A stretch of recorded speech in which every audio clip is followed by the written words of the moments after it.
And welcome into the Bobby Carpenter Show. And it is a Oh, geez. You all right, Schlegs? it's that time of show, man. Let's go New Year's Eve, Bobby. It is. It's Schlegs rocking New Year's Eve. You sound pretty juiced up and ready to go. I got these things right here. Bucked Up Energy. My GM at the Armory gave them to me. And it reminds me of that song, like Nuck If You're Buck, like that. But I don't know what song that is. I don't know. It doesn't matter, but I'm drinking it right now because why don't you sing it for us? I don't know. I can't remember yesterday, Bob, let alone lyrics. I gotta feel the juice of the music. Like I can in my mind, I can hear it going and I can hear the lyrics and I can see myself, lifting heavy amounts of iron, but like I can't articulate the words. Okay. But it's a big show, man. It is a big show because Schlegs, it's the last show we're going to be doing this year. It is the last show we're doing prior to the Rose Bowl. We've got Bill Bender who's coming on. He was just on, I think, with his last Thursday, and he said, "Hey, Poof David Copperfield, you guys need me again?" I'm like, "Well, I feel bad, but yeah." He said, "I've already got it blocked out." So Buckeyes, I said, "We'll just do one segment." We got our guy Ben Scott Stevens, who Schlegs is rising like a phoenix from the ashes. He was almost, I think, deathly ill, but he's juiced up and ready to go. So he's going to be with us today. We've got some tailgate talk. We got all kinds of stuff. We got Will Howard buying TVs for the players. I mean, it's there's so much good stuff here with everything. And I want to, first of all, do you have any New Year's traditions, anything that we're going to be doing tonight? You're not even here with your family, right? No, it's my wife's like, this is absolutely depressing. I'm a lonely loner. She's like, I'm going to go. Any of the kids going to be at the house? Date with Sam. All set? No, yeah, Sam's going to be Steph's date. She's like, I think I'm just going to take him bowling. I'm like, great. Did she have to like guilt him into it? Did he want to go hang out with friends? No. He likes hanging out with her. He does a good job. Like my kids do a really nice job knowing that because dad's not there, they got to step in and fill in the gap. Hunter did like all the weeds and mowed and stuff yesterday to take care of the yard. Faith does stuff and like clean the upstairs. Sam will just start cleaning because he's like, this looks terrible, even though it doesn't look terrible. But he likes stuff clean. Oh, yeah, 100%. Like all of a sudden, Sam will be like, hey, I'm going to organize the lockers. I'm like, have at it, buddy. And then he steals your golf balls. Oh, no, yeah, he goes in and he takes all the stuff. Like he's like, oh, I'm just going to grab all this. So this is mine now because he's the one that cleaned it out. All of a sudden, you just see like Jordans that don't fit him just in his locker. Yeah. Like fair enough. Like grow into those bad boys, man. I'm with you. If he's going to take the time, man, like found property. I give it to him. If it's not, everything has a place in its place. And if it's not in it, it's either in the trash or it's mine.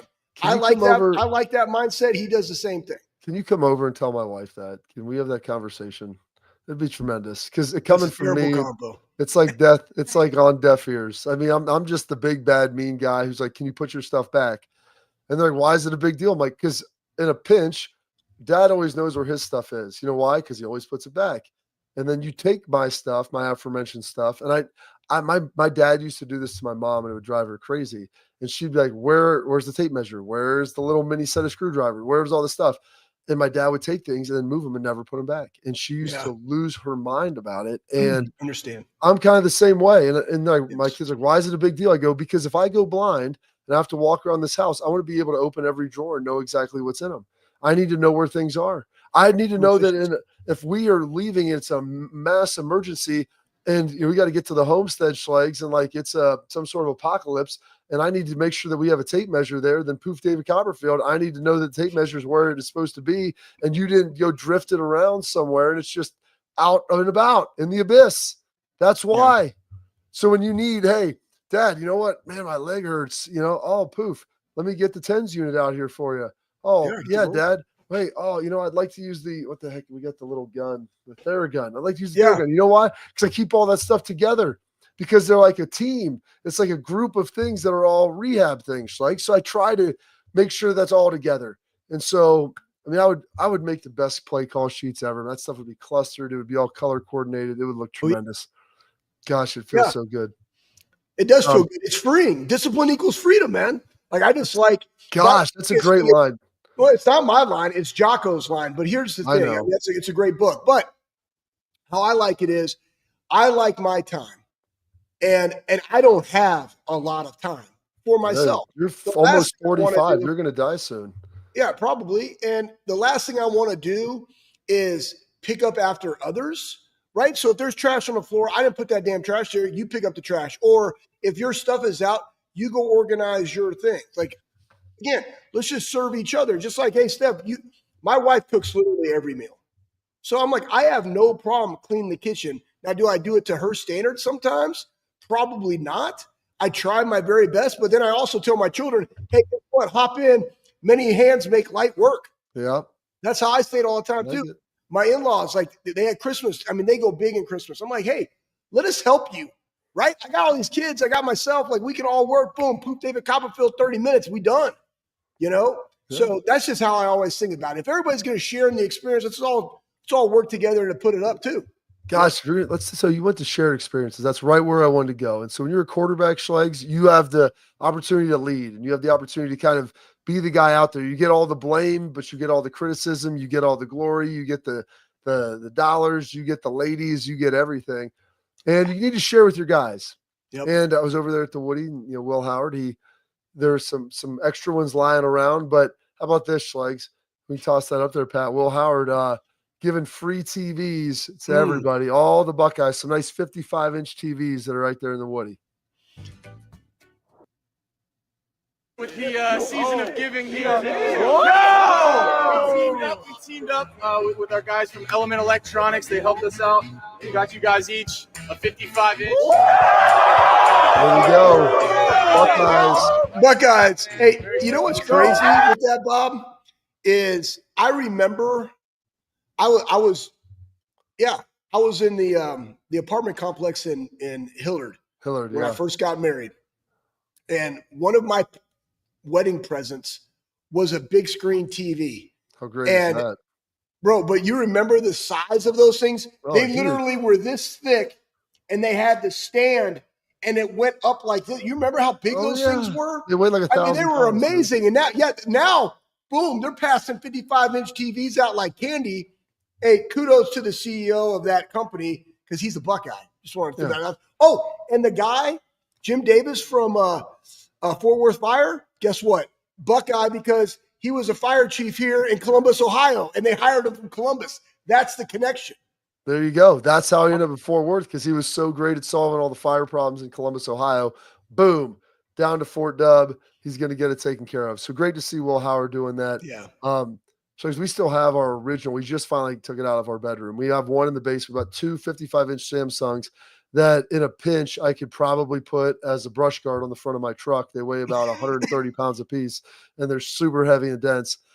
We had one sitting on a stand, and I look at the mount that it took to put on there. You could mount an elephant head with that. Yeah. It's so like heavy and heavy duty. I threw like this other 55-inch up there. It's like, this thing weighs like 40 pounds, maybe not even 30. I could wield it like a battle axe if I needed to hit somebody with it. So it's amazing, the technology, but great to see Will Howard doing that, getting it done for his teammates. And it's a big deal, man. Like just to be able to share with everything with the guys. And like when you're the leader, that's all part of it. And then we got some other big news. Will was one of the big transfers that came in. Another Will, I like to call him Bill Kazmaier. You know, you like that, don't you? I do. For anybody out there that used to watch all the old World's Strongest Man, I was like Bill Kazmaier. It's Will Kazmarek, transferred in, Bobcat. We're going to Bill Bender up, another Will, if you will, and both Bobcats. But he is going, he announced that he's going to be coming back for his 5th year. So huge, because he is huge. He's a big, beefy guy, Schlegs, super strong. Yep. And he's a great blocker on the edge.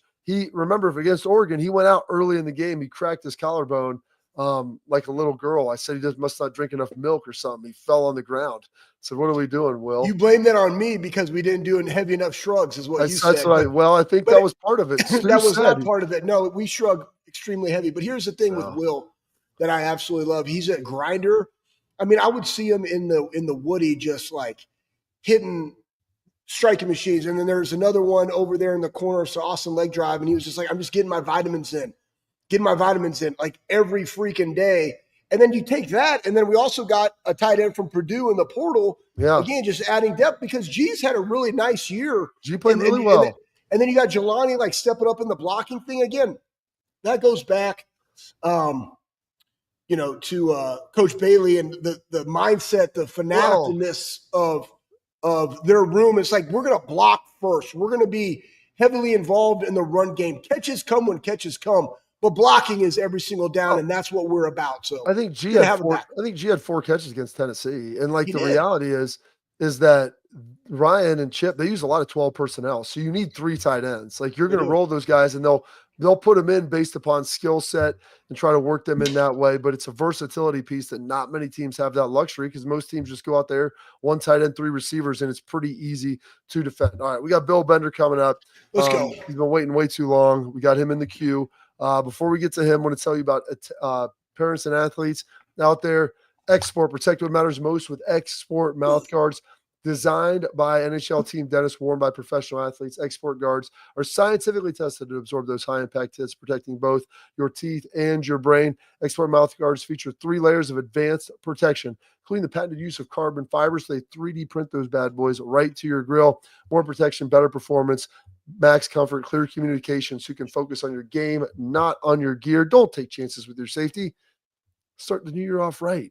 Go to exportguards.com/Bobby. Save 15%. Export, protect what matters most. Bill Bender, the sporting news, coming up next.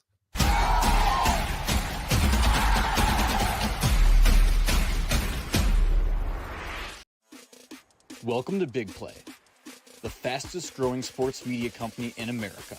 I'm gonna keep it straight with you. The reason you should watch our show is because I look good, baby. Come get some! Join our millions of fans for live sports talk shows hosted by the top former athletes and sports personalities in the industry. Ohio, it's my home state. Obviously, I'm a diehard Cleveland sports fan. Watch what you want, where you want, when you want. Welcome to Big Play. Make sure you tune in. I love you, Cleveland.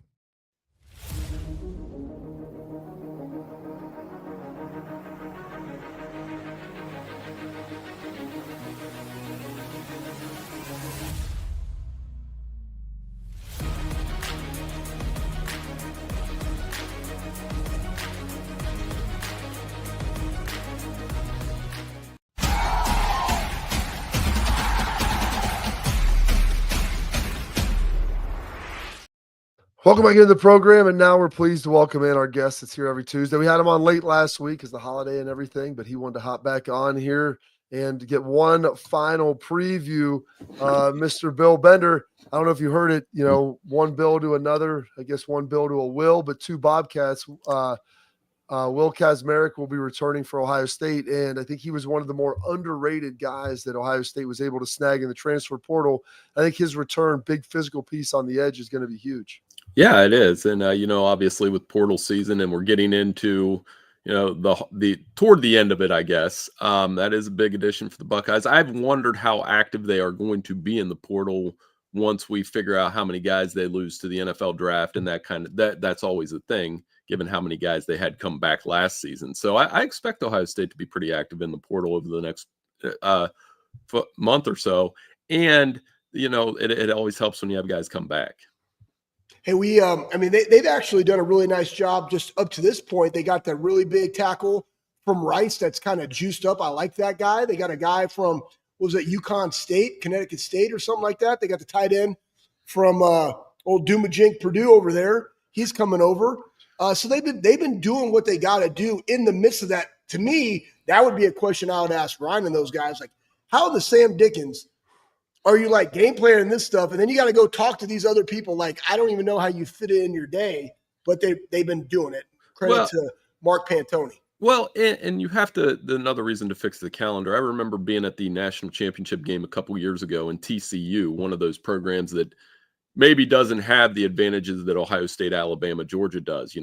Sonny was kind of building that program on the fly, and he was talking about, well, I'm here in Los Angeles, and I've got players on campus now trying to visit to get in the portal. So right. I think it does make it more difficult for coaches to do those kind of things. I mean, obviously Ryan Day's in Pasadena right now. And do you have guys visiting Columbus right now? I guess it's certainly possible. So that makes that part of the roster management that much more important. And another reason why you keep hearing we're going to see more general managers in college football, which they should.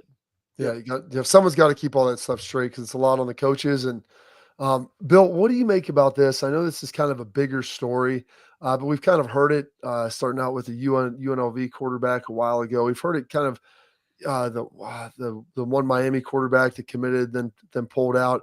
The Florida State basketball coach, where there's a bunch of players, they're now suing the university. All this NIL stuff. I know a lot of it's coming in-house now. Are we surprised at any of this? Are you surprised at hearing some of this, at how haphazardly this was rolled out, that there's all these issues now with lack of payment or what was promised or what wasn't, and where we're at with all of this? Well, it speaks to the need that we need to have contracts with college football players. And you need, when you get something, you have to have it in writing. That was my thing with the UNLV. Okay, you were promised something, you put that in writing. And I was using, if my son were ever fortunate enough to play college sports and was offered NIL, and we are a long way from that ever happening in anything, but I would tell him, hey, anything you're offered, financially, we've got to put that in writing so you receive it. And number two, you're not going to quit on your team regardless, right? Like, that's something that you teach at a young age. You say, once you start, I know you guys would do that. I trust that you two would do that, where you would say, hey, when you start a season, you're going to finish it. If you don't want to play next season, that's fine. But if you start an activity, I want you to finish it through the course of the year. At least that's how we operate with my kids. And I think you mentioned Jaden Rashada. That was the one that blew up. And I knew there were going to be more instances of that, where guys are promised something and they're not given that. And that's why we need reforms and contracts for these guys. Hey, we're gonna get through these games real fast. We're gonna rapid fire. I want to start with tonight's game: Penn State, Boise State. Key to a Boise State win tonight: Ashton Genty goes off. Has to have like 150 to 180, maybe two big runs. They get a couple turnovers with their secondary, and they find a way on New Year's Eve to keep the slipper on. I know they're number 3, but they're still Cinderella in a lot of ways. But they need turnovers, and they need Ashton Genty to go off. Do you see, Boise's been known for this, Bill, especially in the Fiesta Bowl, like the trick plays that they throw out there. I mean, do you foresee the fact that so much of it is usually focused on Ashton Genty that, hey, maybe they utilize some other stuff, whether it's the reverse pass, some of the crazy things we've been seeing in the bowl season? Yeah, because they have to do things to keep the pressure off. And Penn State, as you guys know, nasty front seven. Abdul Carter gets after it, and I wouldn't be surprised. I think it would be hilarious if they got down to the goal line on the first drive and then ran a Statue of Liberty just to do it. But that would be more for us than for them. I don't think Boise State's going to game plan based on something that happened with Ian Johnson 15 years ago. But it would be amazing if they did. Yeah, Boise's going to have to be able to stop the run, because I think I actually heard you on the Juice talking about how they're averaging like 6 yards a carry, and they ran for almost 300 yards versus Oregon. So if Boise is going to stay in it, they got to stop the run. Next, Texas, Arizona State. I know I heard you say that you don't see this one being close. What does Arizona State have to do to that Texas defense to have a chance? Or is it opposite of being able to stop the run and really try to affect Quinn Ewers? Because that's kind of where you lean, like you could potentially get some turnovers from him that could keep you in the game. Yeah, they've got to stop Texas's running game. The 3 of the last 4 games, Texas has had over 200 yards rushing between Blue and Wisner, tag team. Their defense is active. I mean, I think Texas, the winner of that Ohio State-Oregon game, Texas is going to be a tough matchup for them, because I do think this is the potential for a blowout if they slow down Cam Scatterbu, force Sam Levitt into a couple turnovers, and Quinn Ewers doesn't have to do much. At that point, he just has to be on schedule with his deep threat receivers. This is a really loaded Texas team. I think they flex here. This is the one, like I said, made to be wrong on predictions, and a lot of my bull picks have been wrong, but I like Texas pretty heavy in this game. Well, I mean, it's perfect because it's 1 p.m. Eastern. I mean, if you're out in Arizona, you're probably loving that nice 10 a.m. local start. So if you had a really hard New Year's Eve and you wake up, it's the first quarter, like, check the score, take another nap, and maybe you wake back up and you'll dive in for Ohio State and Oregon in the Rose Bowl. Heading over to that, any thoughts have changed? We watched this happen once before. It's kind of a newer phenomenon in college football. You used to see them sometimes, obviously, in the conference championships occasionally, but a newer phenomenon in the playoff. Neutral site this time. Anything different? What's your keys in this to be able to get it done for Ohio State? If Ohio State's going to win this game, And I picked Oregon to win the national title when the bracket was released, but knowing that this game was going to be here, and I think the winner of this game is going to win it all. I do. I really think this is the team that's going to be in the best position to do it. Ohio State has to get after Dylan Gabriel, though. He didn't get sacked the first meeting. I only think he got hit twice, and they were the only team this season that was able to throw the ball down the field effectively against Ohio State. So what adjustments did Jim Knowles make? And I know you guys are better X's and O's guys on defense than I ever will be, but you've got to roll coverages to those receivers, and the pressure has to land on Dylan Gabriel. Maybe you force a few errant throws, a few incompletions or interceptions. Yeah, you got to hit him, and you got to hit him often.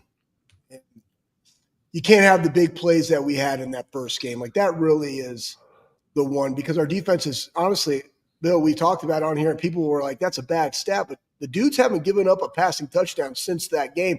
What's your score prediction on this one? I think I had 31-28. So, 31-28. Well, like I said, I already said it on Morning Juice, so you guys caught me. I have Oregon winning, but again, it's with the understanding this was a tough game to pick, and I won't be surprised if you get first quarter Ohio State, Will Howard doesn't turn the ball over, they throw the ball down the field to Jeremiah Smith and run the football, then I think the Buckeyes win. So I have to, come out and be honest with my predictions. That's in print. You guys could fact check me, but like I said, it could go either way. I think Ohio State absolutely could win this game, but they have to get after Dylan Gabriel. I am concerned and would be concerned if Ohio State fan. Oregon's had a long layoff. I don't know how that's going to look. They haven't played for a long time. Yeah. Yeah, that's one of the other things, good and bad, with that final game of the night, 8:45, the late night kick. I mean, on New Year's Day. So it's going to be a long New Year's Eve, New Year's Day, the All-State Sugar Bowl, Notre Dame taking on Georgia. Notre Dame opened as the favorite. It swung slightly to Georgia. But, Bill, I think this is going to be the most competitive game of probably the bunch. I mean, Ohio State, Oregon is going to be really good too. The nightcap will be fantastic. But what does this game have to look like for Notre Dame to really have their biggest success of this playoff era in probably the last 30 years? Yeah, they got to run the football too. I mean, I know I sound like a broken record, but does that work against Georgia? Do they rip a page off Georgia Tech's playbook with Riley Leonard and the running backs and get going that way? This is the other one. It's much like Oregon, Ohio State. I think the winner here is going to play for a national title. And it's a really tough game to pick. You're so conditioned to pick Georgia in these spots. I don't know how Gunnar Stockton will react. We saw him for a half, and this is a really good Notre Dame defense. But there's more variables here than Oregon, Ohio State. Oregon, Ohio State, shootout, 4-quarter game. This one, I feel like I don't know what Notre Dame's run defense looks like without Riley Mills. So I got it at 24-17, Georgia winning. So when I come back on this show next week, you guys are going to tell me how wrong I am when Ohio State and Notre Dame are favored to play for the national title. And that would be fine by me as well. You're the best. Well, in Notre Dame, I've told a lot of people, it's like, I think Notre Dame wins this. And it's by about a score that you're talking, like a 21, 24, 28, like a 3 to 4 point game there, 3 to 4 scores, be able to get this done. One of the other things, but I want to get your thoughts on, before we get out of here. You have the home sites for the first round.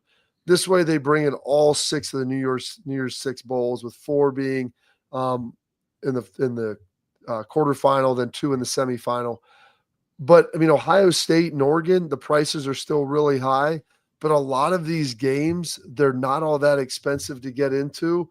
I was looking at some of the prices to get in the door.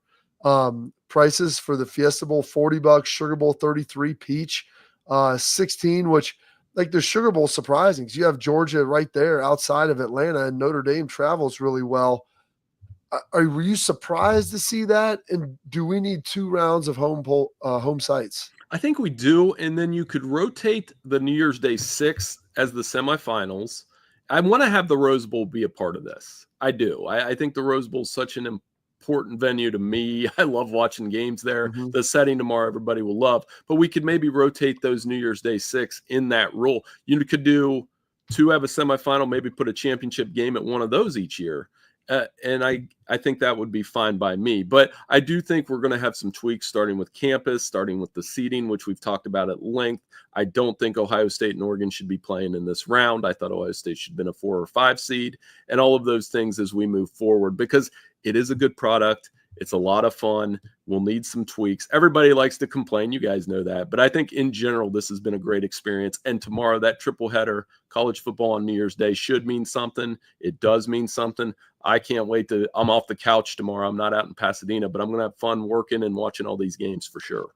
I mean, I want you to think about this, Bill. I mean, Texas, should they win and make it to the national championship, could play 3 of their final 5 games in Mercedes-Benz, which and I get it for Texas fans. Like, Atlanta's nice, but we've been there, we've done that, and we keep going back. So I don't know how they solve this, but because I know I love the bowl tie-ins, but it just seems like you're taxing fans a lot to be able to get them to go every week.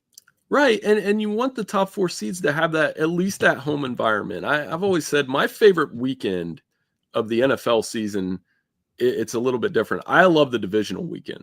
When there's 8 teams, there's home games, you get those environments, and then you're one step closer to the Super Bowl. Championship weekend, Super Bowl are great, but I love that round of 8. And I had the same feeling about this round. I think starting with Penn State and Boise State and into this triple header tomorrow, this could be the most fun. Is it going to be better at bowl games or on campuses? I'm kind of 50-50 on it, but I'm going to wait and see how it goes over the next 2 days. But you definitely should, if you're a top 4 seed, have a home game in the playoff. Bill, thank you. Happy New Year. I'm sure we'll talk to you in the new year. Last time talking for this year. Enjoy it from the couch. Enjoy it with your family, and wish you the best in 2025. Hey, Happy New Year to you guys, too. I'll see you next week. Thanks so much. Thanks, Bill. It's Bill Bender of the Sporting News. Give him a follow on X at Bill Bender92. Does such a great job there. All right, coming up next, we got some headlines, Schlegs. We'll roll through those here on the Bobby Carpenter Show.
All right, welcome into our headlines, and they're great today, Schlegs. I love subtle tweaks to sweet jerseys. I don't need to see some crazy different thing. Like when I turn on Ohio State and Oregon does the crazy stuff, so I get that. But I want to know it's Ohio State. Like, it's Texas, it's Bama, it's Georgia, it's Notre Dame. Like, it's Michigan. These iconic uniforms, they don't need to be changed. But I do like this subtle tweak as we throw this up here, Pat. The Rose Bowl helmets, they're going to look like your classic helmet. They don't need to be like gray and weird and like have all kinds of like weirdness and stuff through them if we can get that loaded. But the stripe is going to have the roses through it, which to me, Schlegs, looks pretty sweet. Yeah, no, it looks really, really sweet. And my favorite Ohio State uniform is by far our road whites. Yeah. And because they have the gray in the sleeves, I just remember from our Fiesta Bowl, the Michigan game when we played in 2005. Like, I just like traditional Ohio State uniforms. I like the gray on our red jerseys. We don't have that. We need to bring those back. Hey, Ross, let's bring those back. But this is just a great little subtle ad that just really spices it up a little bit. And then this is a rematch, Schlegs. Now, Will Howard has talked about that. He talked about wanting to play this Oregon team, how important it was. And this is not the first time that Will Howard has played the same team twice in a year. He did it at Kansas State, and they did it in 2022. Came in the Big 12 title game, against the eventual CFP runner-up TCU. They lost to him during the year in Fort Worth, 31-28, but they were able to beat the Frogs 31-20 in the Big 12 championship and avenge their loss earlier that year. Will had a really nice game, almost 200 yards passing, 3 total touchdowns. And pretty excited to see that. And so my man Will has been a big part of it. He's a huge piece in this game. He's got experience in a game like this, and that feels good. Yeah, it feels good. I mean, and And if you go back to that first Oregon game, I think it was like 300 and something yards and no interceptions, couple touchdowns. And we all would have said that if your quarterback did that versus Oregon, you would have been happy. You'd have thought we would have won. And there were some things at the end of that game that transpired, the slide, the OPI. They wanted this rematch. They got it. I feel that he's going to play very, very well in it. Absolutely. And then finally, the first round views, the ratings were out. And Schlegels is no surprise. I mean, Ohio State led the way. They'll depend. And the quality of the game wasn't great. Quality of the game of all the games really weren't that fantastic. But I think Ohio State, Oregon will be one of the best. Notre Dame, Georgia will be another one of them. 10.6 million in that first round.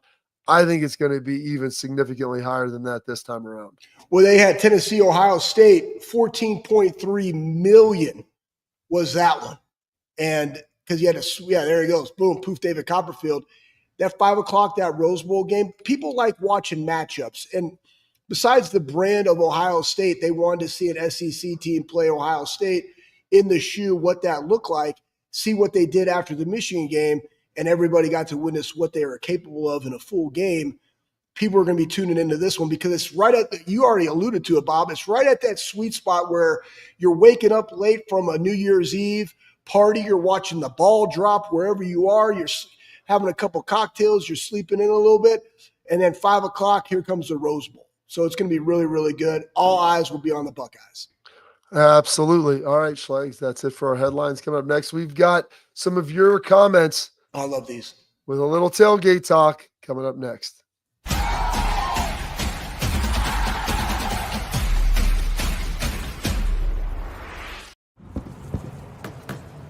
Get the most out of work, life, and all your outdoor adventures with top-selling upgrades for your truck. Guaranteed fit, free shipping, easy install, expert support, and thousands of dealers just a click away. Bring your truck to life. Real Truck. Upgrade today and save between $50 and $400 on select Real Truck products. Visit realtruck.com/specials.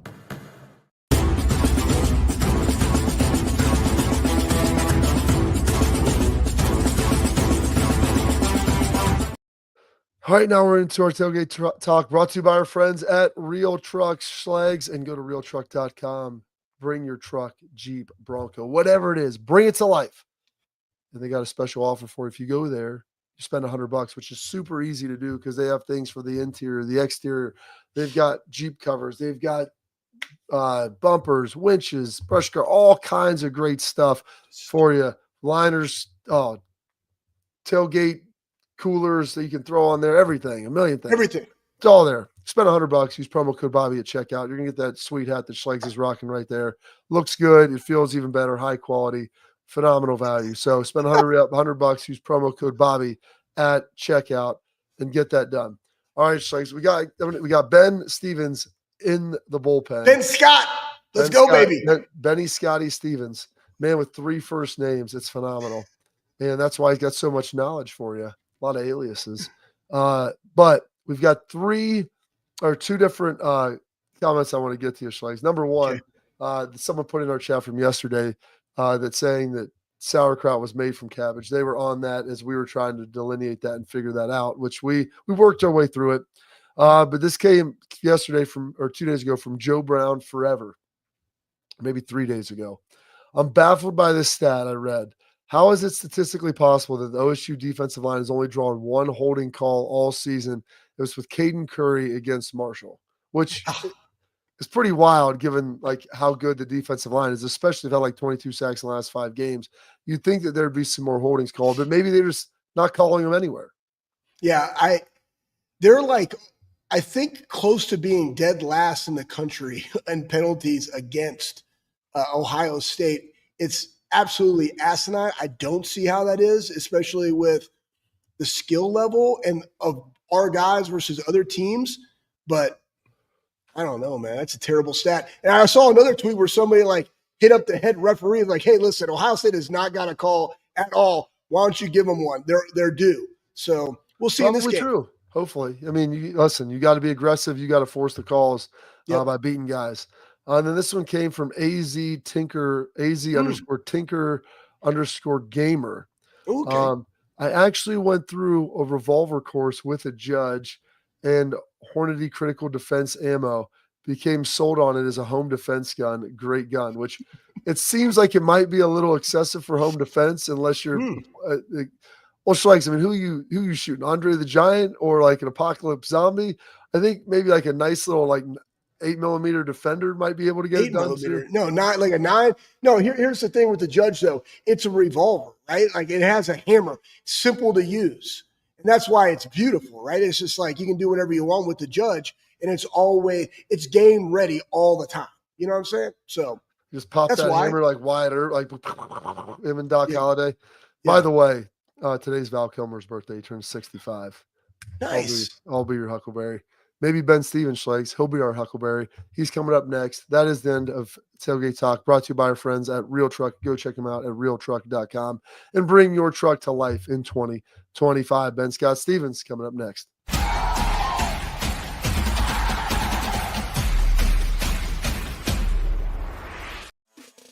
Welcome to Big Play, the fastest growing sports media company in America. I'm gonna keep it straight with you. The reason you should watch our show is because I look good, baby. Come get some! Join our millions of fans for live sports talk shows hosted by the top former athletes and sports personalities in the industry. Ohio, it's my home state. Obviously, I'm a diehard Cleveland sports fan. Watch what you want, where you want, when you want. Welcome to Big Play. Make sure you tune in. I love you, Cleveland.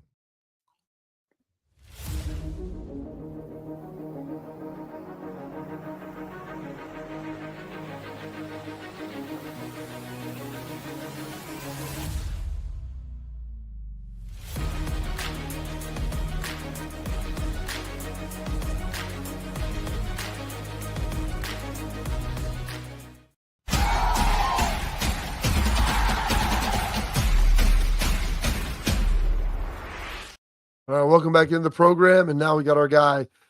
He was down for the count for a week, but he like Lazarus, he's back, resurrection, ready to go, healthy again. Ben, are we feeling better? Were we able to kick some of that cold?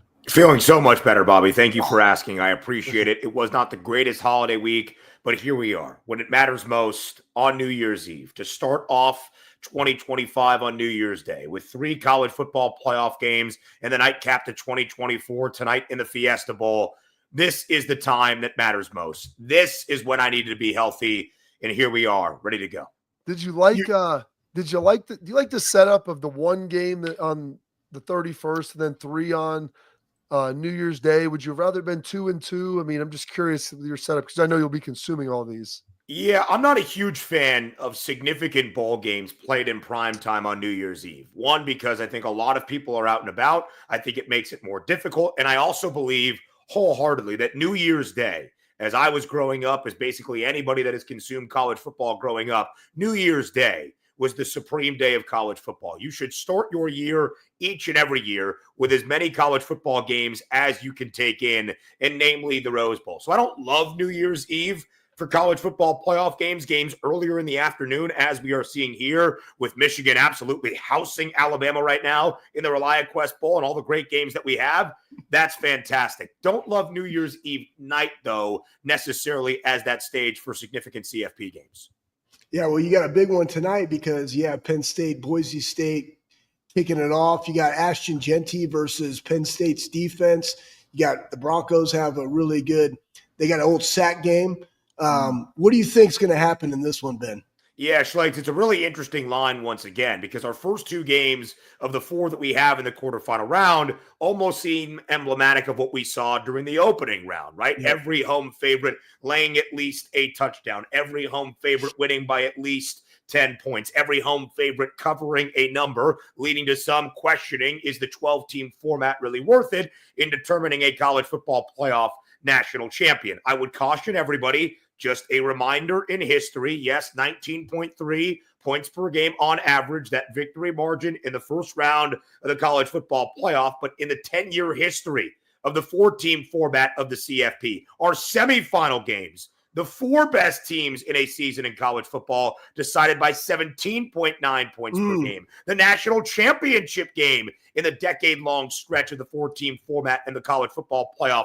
5 of the 10 decided by at least 3 touchdowns, an average margin of 21.4. I say that because we might see some lopsided affairs, at least in our first 2 games in the Fiesta Bowl tonight, Peach Bowl to start tomorrow before we get to the heavyweight bouts. Now, quickly on Penn State and Boise State. There is a reason that when expected to win, James Franklin and Penn State often do. They are one of 5 FBS programs in the last 3 years since 2022 that has won double-digit games each of those 3 seasons. In the 40 total games that the Lions have now played, they have been favored 34 times.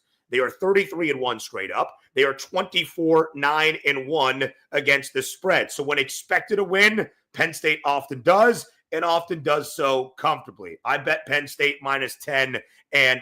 Listen, the best way for Boise State to keep this game close is an Ashton Genty night where he breaks Barry Sanders' record. His rushing yards prop is 127.5 for the Heisman runner-up. He needs to clear that and then some, because Boise State offensively needs to keep pace with that Nittany Lions defense that had been elite all season long. Put that on display even more so in the opening round against SMU. For this game to go over 53.5 is actually the best way I think the Broncos cover. I hope it's not lopsided for all 60 minutes on New Year's Eve night, but I do ultimately believe that Penn State wins and covers as a 10.5, now 11.5 point favorite. Is there like a first half line or anything that you've seen in there? Maybe a first half point total? Because I'm just curious on that, because I think Boise can maybe score initially early on and maybe keep that thing tight before it maybe gets stretched in the second half. And Bobby, that's a huge point and something that I just think is a key factor for every single game, as we saw in the opening round and here with the 2 double-digit spreads to start off the quarterfinal round. By the way, first half spread 6.5 in favor of Penn State, so a little bit less than a touchdown. 27.5 is that first half total for the game overall. You could even take that team total first half depending on how you see the game.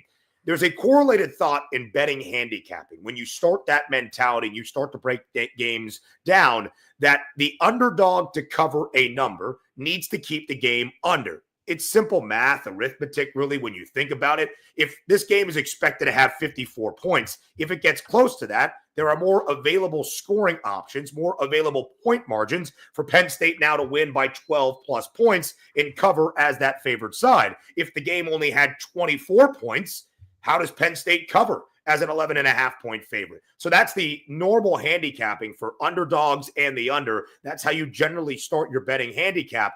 But for me, as we saw in the opening round, as we discussed here on the show, and what we will see here for both Arizona State and Texas, and tonight between Penn State and Boise State, for the underdogs to keep pace, I actually think the offense needs to be there, and they need to push to an over of 53.5, 54 and a hook. And Bobby, in the first half, that's where it starts. If Penn State comes out, the defense is dominant. They lead 17-3 at the break, keeping the first half total under. Boise State has no shot. If this game is 14-10 at the half, if it's 17-14 at the half, Ashton Genty is running wild against a good Penn State front. That's how Boise State stays within. That's the difficult things, as we have seen for underdogs, to keep games within that tighter margin so far in the CFP. Yeah, I could see that being close because Penn State's going to want to rush the football. The only way Boise can do anything is if they can affect Aller, and they got to get him to 3rd and long to be able to do so. Go to the next one. Texas, Arizona State, another one that could be very lopsided. Texas favored very heavily in this game. Yeah, they are. And Schlegel, when you look at it, Texas was the largest favorite of the opening round. They covered as a 2-touchdown favorite. By the time we got to kick in Austin, largest favorite of this second round, the quarterfinal round as well. The Longhorns actually enter the CFP quarters as the national championship favorite. I think this game of the double-digit spreads has actually the best chance to be the most competitive. But it all relies on Cam Scadaboo for ASU. One of the most dynamic talents in all of college football, has played in 12 games this year for Arizona State. In 7 of them, he has recorded at least 180 scrimmage yards, elite on the ground, one of the best running backs in the country, but also a huge facet of the passing attack for ASU.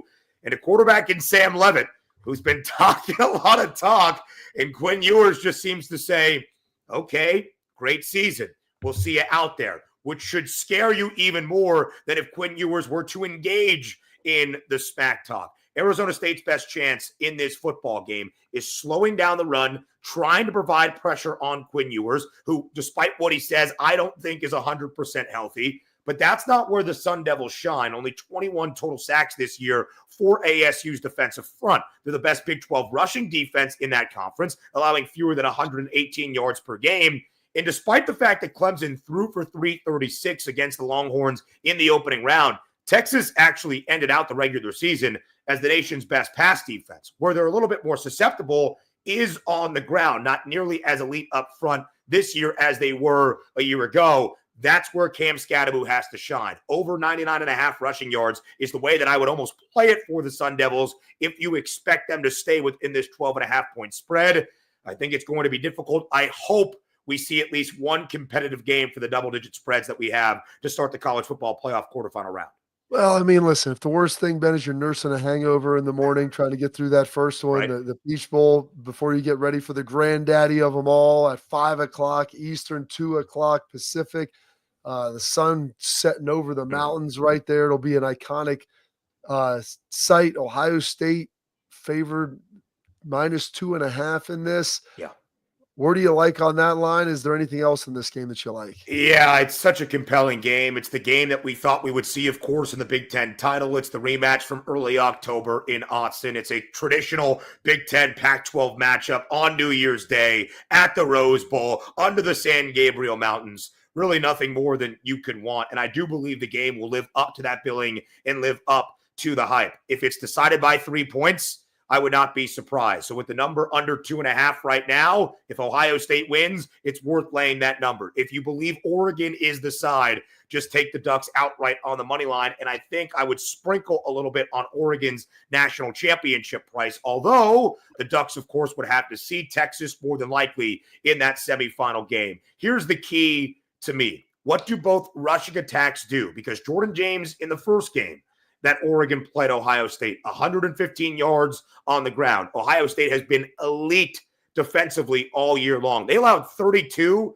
to the Ducks, 116 in total in the 12 other games this year for Ohio State, including the 17 given up to Tennessee in the college football playoff. That's an average in the 12 games outside of Eugene of 9.7 points per game. Ohio State already is the best scoring defense in the country, even better outside of the Oregon game. So can the Ducks see the same offensive success?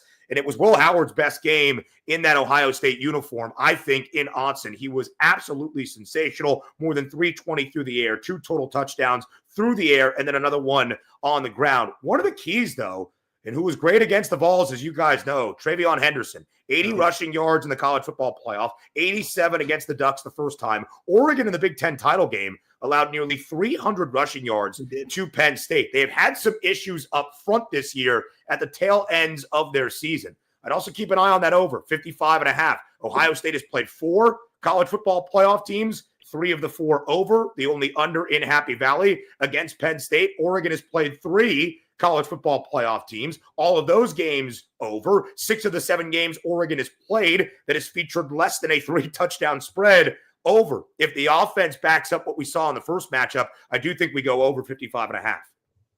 That's amazing. Ben, you're just dropping nuggets. Who do you have winning that game?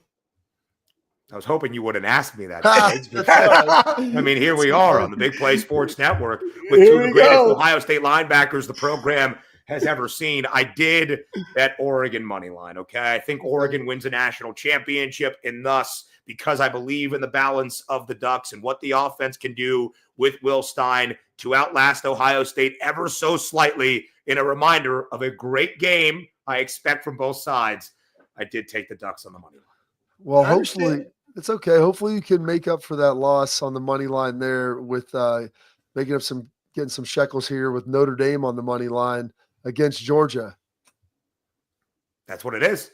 Notre Dame money line, 7-1 price to win the national championship right now. That's good value. That's great value. It is incredible value. It's the 6th price of 8 teams remaining. Really? If Notre Dame wins, and it's now a basic pick'em against Georgia, Notre Dame is set to be a slight favorite against Penn State, and they would certainly be closer to a touchdown favorite against Boise State if the Broncos can pull off the upset, which we don't anticipate. We have talked a lot about Penn State's acumen as a favorite. You guys know the story then, 34-40. That would mean they've been booked as an underdog 6 times since the start of 2022. What has happened in all 6 of those games? 0-6 straight up, 1-5 against the spread. So all to say, Notre Dame in a favorable matchup if they were to reach the semifinal round against Penn State. And I do believe Notre Dame is the right side. I'm not even so worried about Gunnar Stockton and the questions, as he is the biggest X factor for the remainder of the college football playoff, in my estimation. Georgia has not run the football well this year. They do not have a rushing game of a leading rusher over the century mark this season. That favors Notre Dame, who is elite defending the pass, as we saw against Indiana. Game was 27-17, as we all know, but really 27-3 for 58 of those 60 minutes. And where does Georgia struggle? Defending the run. Georgia has had 2 incredible games stopping the run, both against Texas. 55 total carries for the Longhorns in the regular season matchup, SEC title game, with only 60 yards to show for it. Outside of that, and even including those Texas numbers, Georgia's still allowing 128 rushing yards per game. It's the worst we have seen a Georgia rush defense since 2018, and that is Notre Dame's strength. Of course, Kirby Smart knows that and has had the time to prep for that, and there's no better coach in college football right now than Kirby Smart. But I still give the edge to Notre Dame, finding it through a variety of attacks. I think this matchup favors the Irish. We're starting to see some buyback in that Notre Dame money line price. It is basically a pick 'em at this moment. I do think Notre Dame wins outright. If you're giving me 7-1, Ben, because I think if Notre Dame wins this game, I think they're making it to the championship. Yeah. Whether or not you believe they can win it or not, that gives you a lot of leeway to be able to hedge out and come ahead in that championship game. Gosh, 7-1, because I think Georgia's the only team I think that can beat them, and they're built, I think, to be able to take Penn State. So that's great. Some great value there, Ben. We appreciate you stepping up. Sick last week, you would not be deterred. You got here for us before the CFP games. Have a great new year. Where are you at right now, by the way? We in New York, LA? Like where are we? I'm in my beautiful Manhattan apartment. It's very, very small. That's why you see the beautiful lighting that we have on one side of my face. I can see my kitchen, my living room, my bedroom, all in the same spot, sitting here at my dining room table. That's tremendous, Ben. Well, thank you for spending some time with us today. Happy New Year, and we'll talk to you again in 2025. Happy New Year to you both. Great to be here. Enjoy the college football playoff. Thanks, Ben. The great Ben Stevens. Check him out on Sports Grid Radio at Ben Scott Stevens on Twitter. Make sure you give him a follow. All right, coming up, we're going to wrap up the program, and here's what we're going to give you.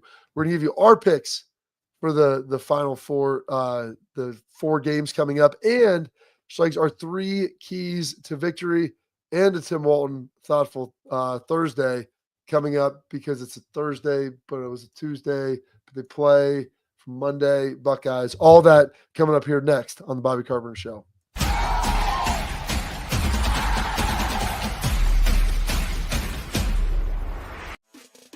Welcome to Big Play, the fastest growing sports media company in America. I'm gonna keep it straight with you. The reason you should watch our show is because I look good, baby. Come get some! Join our millions of fans for live sports talk shows hosted by the top former athletes and sports personalities in the industry. Ohio, it's my home state. Obviously, I'm a diehard Cleveland sports fan. Watch what you want, where you want, when you want. Welcome to Big Play. Make sure you tune in. I love you, Cleveland.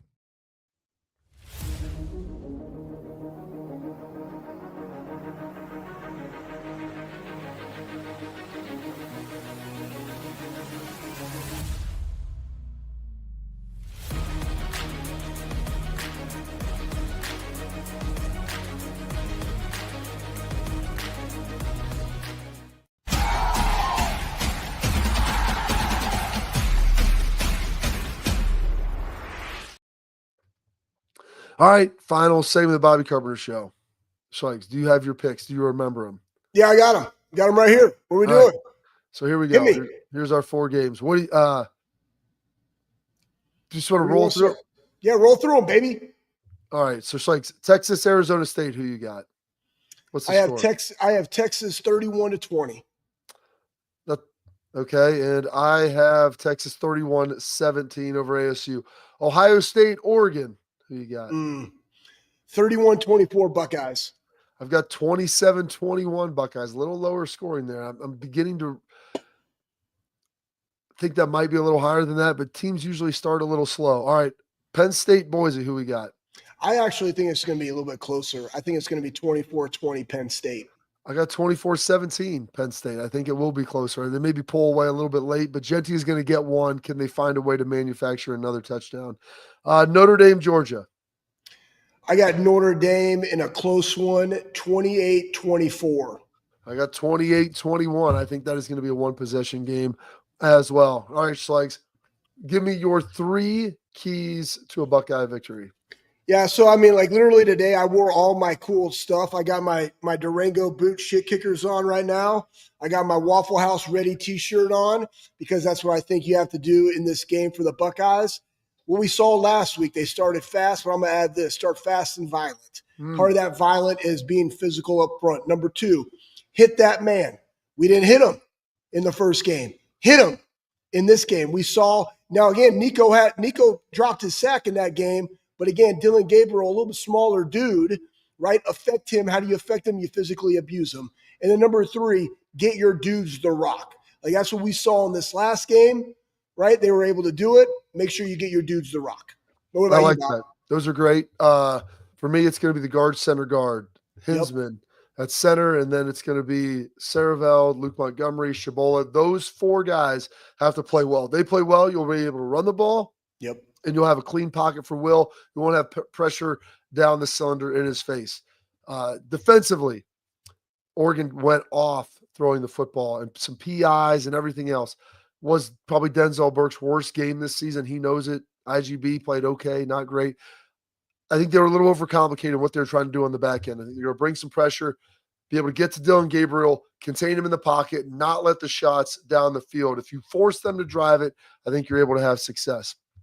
And then lastly, Schlegs, the special teams. You've got to find a way to make a kick. You cannot have any special teams miscues. Clean fielding of punts, clean fielding of kicks, making sure you're not getting hit by the ball, everything else, all of that stuff will come back to haunt you as it did in the first game. All right, we've got all that. Our keys to victory. Time for Tim Walton. Thoughtful Thursday, which Thoughtful Thursday, Schlegs, was actually on Monday this week. It is now Tuesday, which is a Friday relative to the game week because tomorrow the Buckeyes play, which they treat it like a Saturday. Can we throw up our guy, Mr. Timmy Walton here? Thoughtful Thursday, relationship with God. A little different format this time. God has no iPhone, but I still talk to him. Whoa. He has no Facebook, but he's still my friend. He doesn't have Twitter, but I still follow him. And remember, the world's greatest wireless connection is prayer. When you lean on God, he gives you amazing synergy. Remember, God stands for good on delivery. All right. So hey, he'll deliver for you, man. Just make sure you count on him. You lean on him in everything you do, man. Good or bad times. All right. He got to be your closest relationship. Let's go handle business. Y'all know what we got to do, man. We're on a mission. Make it all count. Everything matters. Ready? Already. There we go. Good on delivery. My guy, Tim Walton, OG. He's the best, man. He's got those guys ready. Those boys got to play well. And if they do, I feel really good. The defensive backs and the O-line, I'm pretty confident. You say get the ball to the dudes. I think they're going to be able to do that. All right, we're going to be off on New Year's Day, last show before the Buckeyes play. We'll be back on the 2nd, hopefully recapping a Buckeye win on the Bobby Carpenter Show.